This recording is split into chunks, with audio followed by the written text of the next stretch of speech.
precisamente algo que compartía mi papá el día de ayer en el libro de San Marcos, capítulo 6. Si puede ponerle un separador.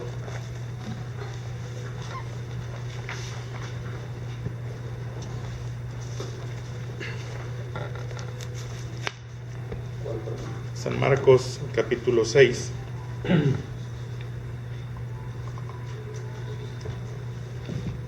Y en Isaías, capítulo 5.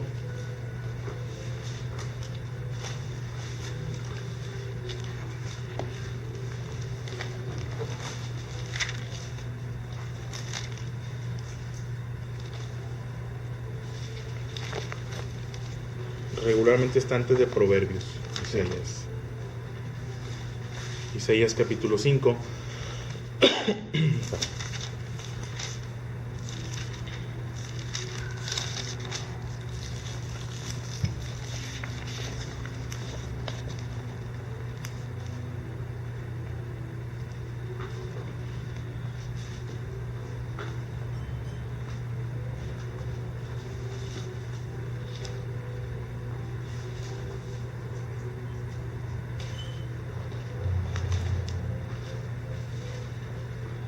Y por último en Oseas capítulo 4, otro de los profetas menores, debe estar más, Oseas más pegadito al Nuevo Testamento. Hay una especie de constante que se da en el Antiguo Testamento y se repite, o Jesús la señala en el Nuevo Testamento. Perdón, Oseas, ¿cuánto? Oseas capítulo 4. Gracias. Es una palabra que quisiera resaltar.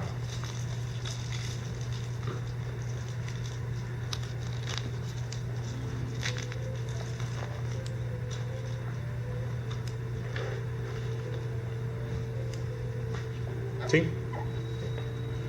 Bien, dice en el libro de Isaías, en el capítulo 5, en el verso 13. Capítulo 5, verso 13 del libro de Isaías. Por tanto, mi pueblo fue llevado cautivo, porque no tuvo conocimiento, y su gloria pereció de hambre, y su multitud se secó de sed.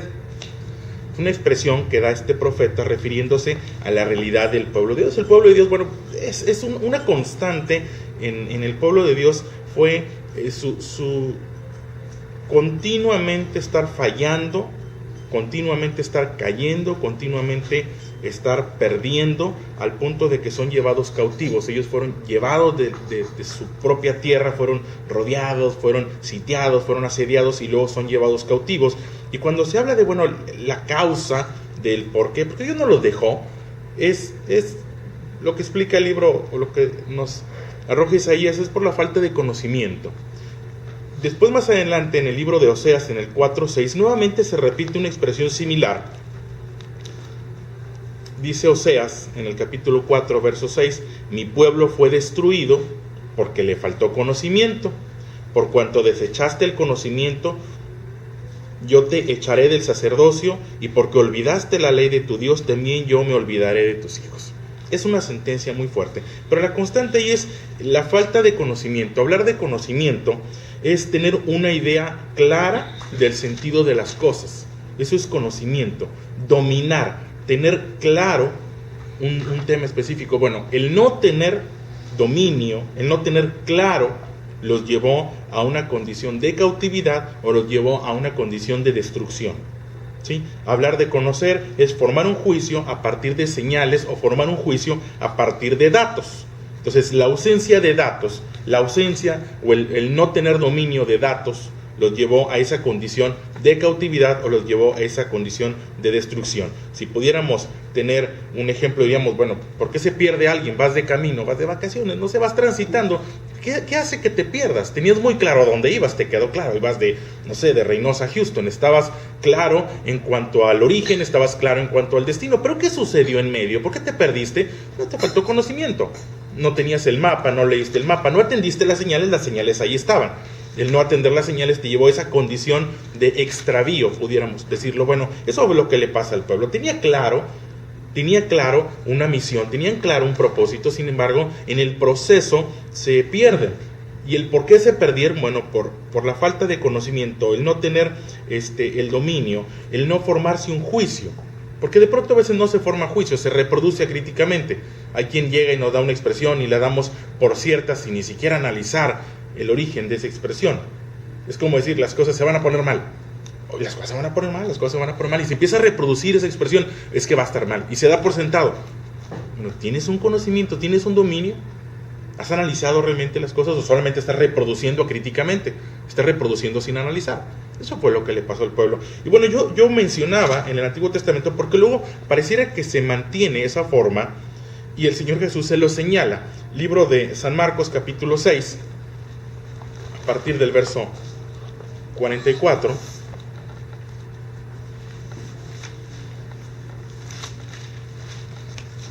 A partir del verso 44 en el capítulo 6 de San Marcos.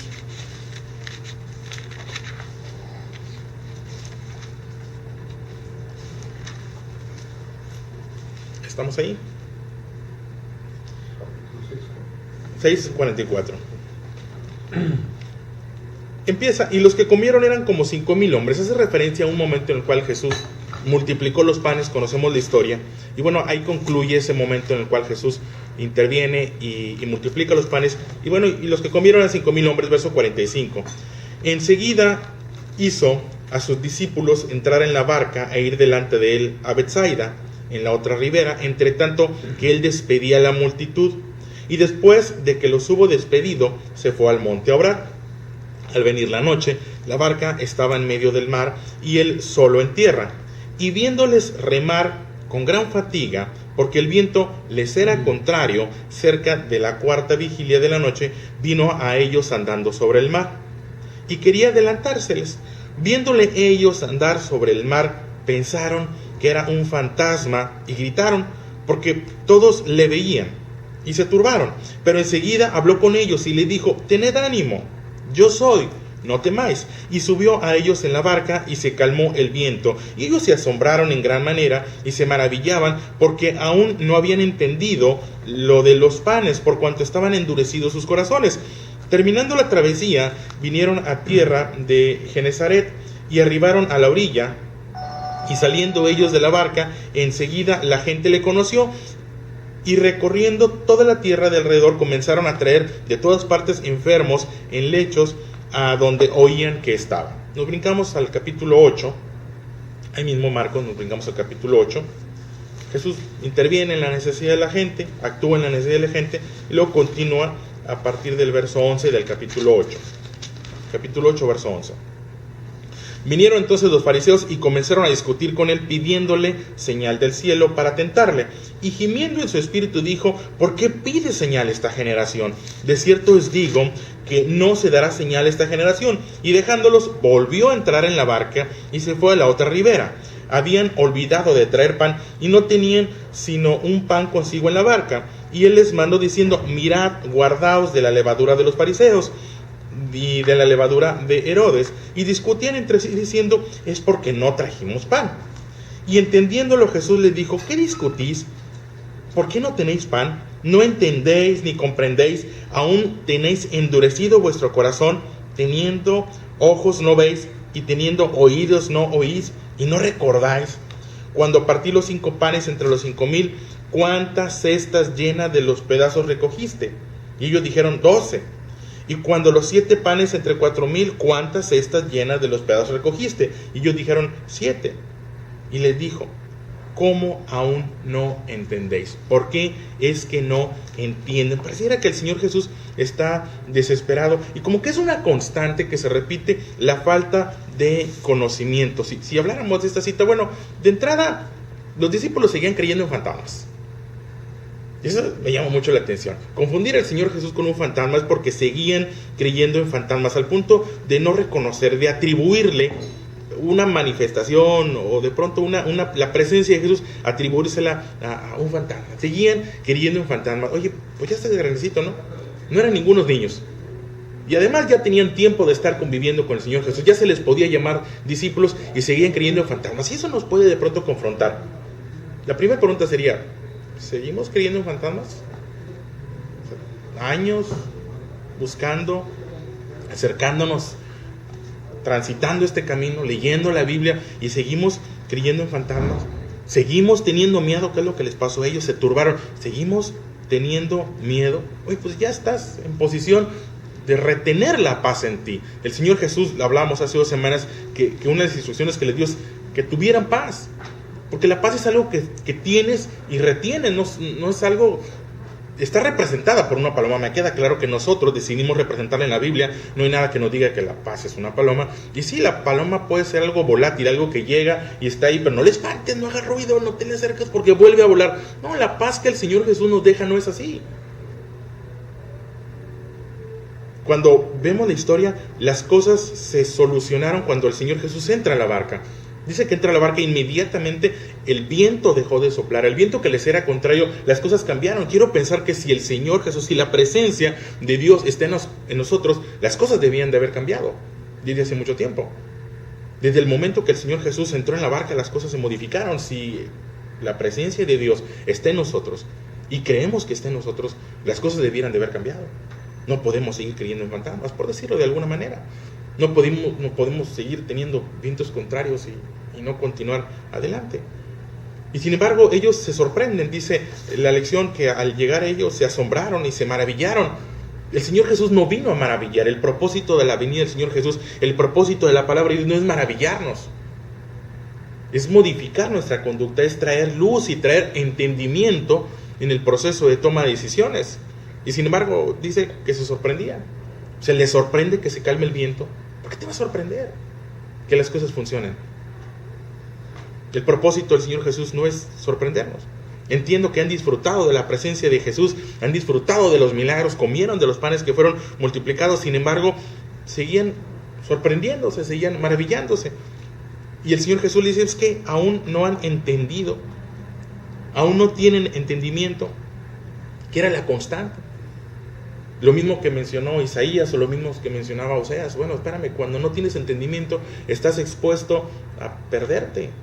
Cuando no tienes entendimiento estás expuesto a ser cautivo, a ser esclavo, a volver a caer en algún hábito, en alguna adicción, en alguna costumbre, en alguna forma que esclavice tu forma de ser, que esclavice tu familia. Porque aún no habían entendido. Pareciera que el Señor Jesús se desespera. Otra expresión que viene en la Biblia más adelante es cuando el Señor Jesús habla con Tomás. Dice: oye, aún no me conoces. Tanto tiempo que tengo contigo y aún no me conoces. Porque pareciera una constante.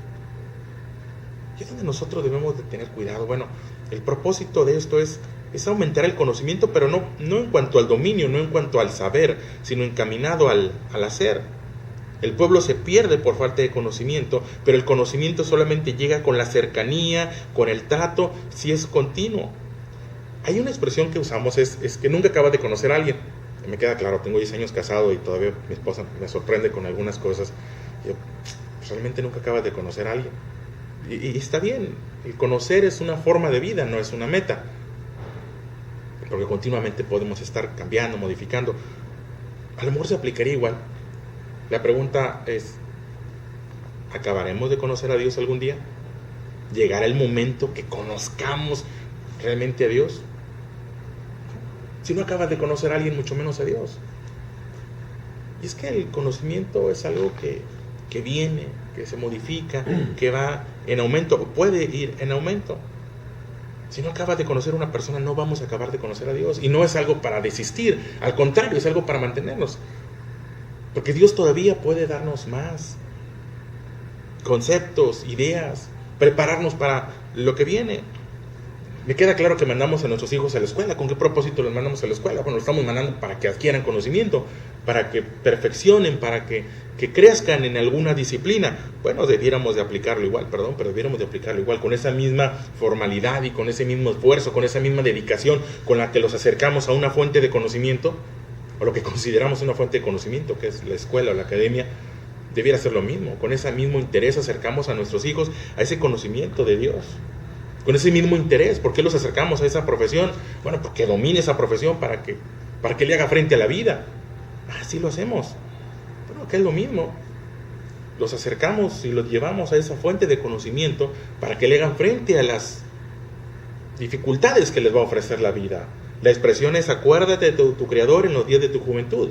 antes de que vengan los días malos. No es por si vienen los días malos, porque los días malos van a venir. Las pruebas van a llegar, pero tienes ese conocimiento. Eso es lo que parecía que estaba sucediendo con Jesús.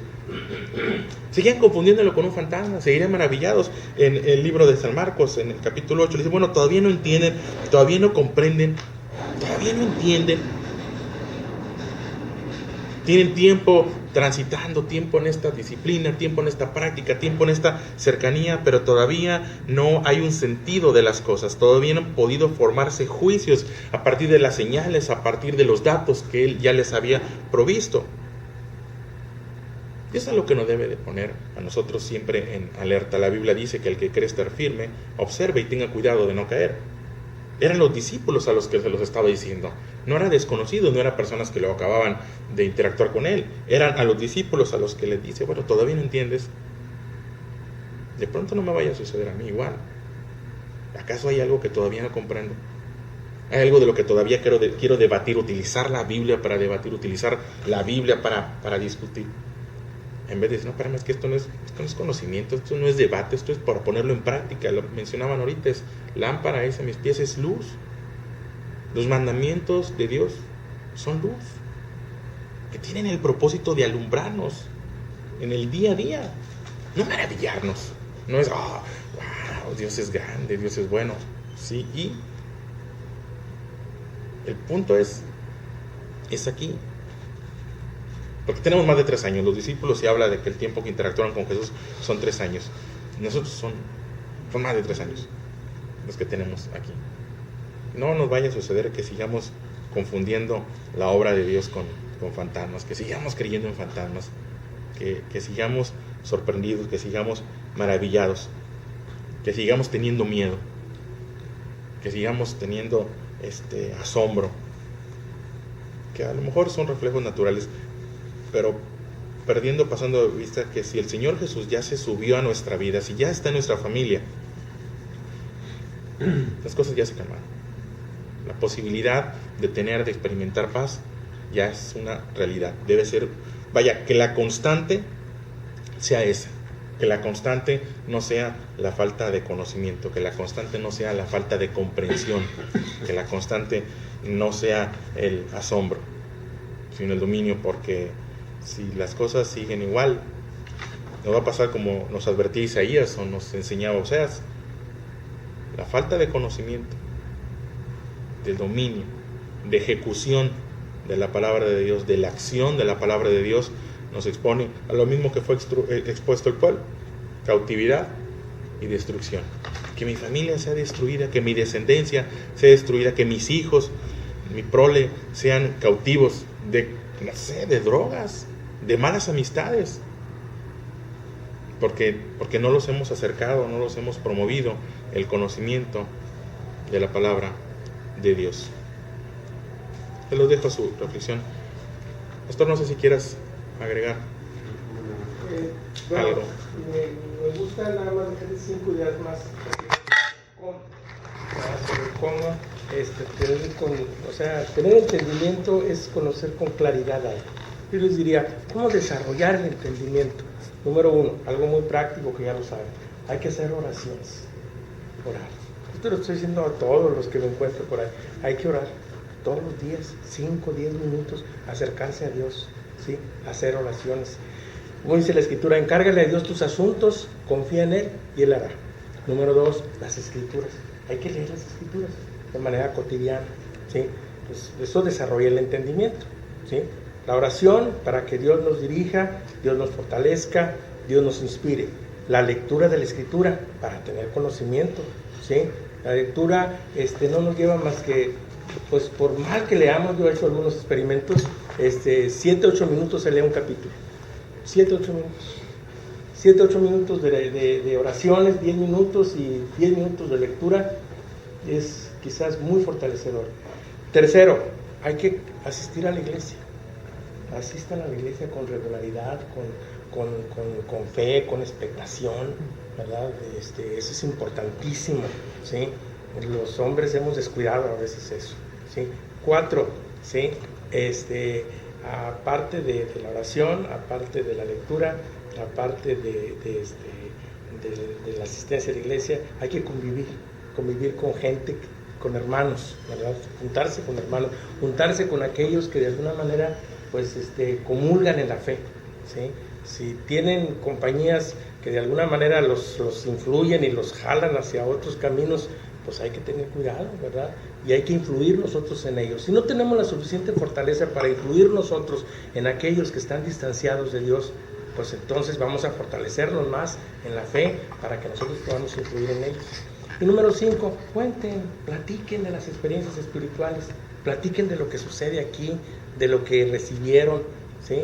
De lo que aprendieron, platíquenselo a quien esté cerca de ustedes. La riqueza que ustedes reciben aquí, créanmelo, es algo extraordinario para aquel que no tiene nada, para aquel que está extraviado, confundido, desesperanzado, ¿sí? Angustiado tal vez, ¿sí? Usted va y le dice algo de lo que usted está aprendiendo aquí o de lo que usted ha recibido y créanmelo, es una riqueza. Entonces, para desarrollar entendimiento, hagamos oraciones, dedique tiempo a hacer oración, lea la palabra de Dios, léala todos los días, ¿sí? 10 minutitos, ¿sí? Es una fortaleza. Tercero, no deje de ir a la iglesia, vaya a la iglesia, ¿sí? Levántese temprano, trae a su familia, vaya contento, no comprometa, ¿sí? Ese día es santo, es precioso, ¿sí? Conviva con gente que tiene fe, ¿sí? Júntese con buenos creyentes, y si tiene malas compañías por ahí, pues jálelos, ¿verdad? O sea, que ellos se conviertan a usted y no usted a ellos, ¿sí? Y bueno, eso a través de compartir con otros, y vamos desarrollando entendimiento, ¿sí? El entendimiento va creciendo, es decir, conocer con claridad lo que es nuestra fe, conocer con claridad quién es Jesús, qué espera Jesús de nosotros, ¿sí? Cómo es Jesús. Eso es realmente desarrollar entendimiento, ¿sí? Entonces, siempre existe esa posibilidad, todos los días, ¿sí? Ese acercamiento. ¿Funciona? Las oraciones funcionan, ¿sí? Descubrimos cómo Dios interviene. La palabra de Dios es vida, ¿sí? La comunión en la iglesia es fortalecedora, ¿sí? Y es una instrucción para nuestros hijos, ¿sí? El convivir con hermanos nos da fortaleza. Y cada que contamos algo de esto, yo creo que ustedes lo han experimentado, cuando usted le comienza a platicar a alguien por ahí, siente como que su fe es más fuerte, ¿no? ¿Sí? Cuando confesamos lo que aprendemos, cuando confesamos a Cristo, la fe en nosotros se hace más fuerte. No solamente estamos bendiciendo a la otra persona, sino que nosotros mismos nos estamos fortaleciendo, ¿verdad? Que Dios nos ayude, ¿verdad? Todos tenemos esa posibilidad de pronto de que nos falte entendimiento, ¿sí? O sea, yo mismo me confronto con eso, ¿verdad? Porque a veces no conozco con claridad las cosas, ¿sí? Si los discípulos les faltó entendimiento en un momento dado, pues concedámonos el privilegio de la duda, ¿verdad? Y esforcémonos por buscar el entendimiento. Gracias. ¿Ya me grabaste también?